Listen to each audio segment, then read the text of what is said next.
Եվ ուրիշ բան ասեմ։ Դուք գիտեք Քարամյանի եւ Նիկոլի հարաբերությունները ինչի փչացան եւ ինչի գործից հանեց։ Որովհետեւ չեն կարողանում կիսել Քարամյանն ու Նիկոլը ըստ ինձ հասած տվյալների, ես ԱԱԾ-ին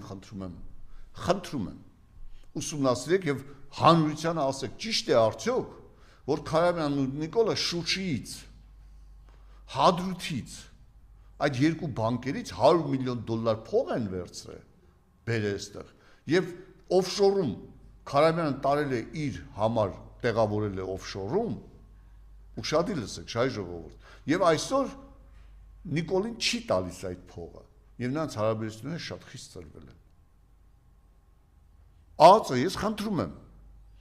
այդ հարցին պատասխան տվեք, թող հասարակությունն իմանա, ճիշտ են արդյոք այդ տեղեկությունները, որ տարածվել են, թե սխալ են այդ տեղեկությունները։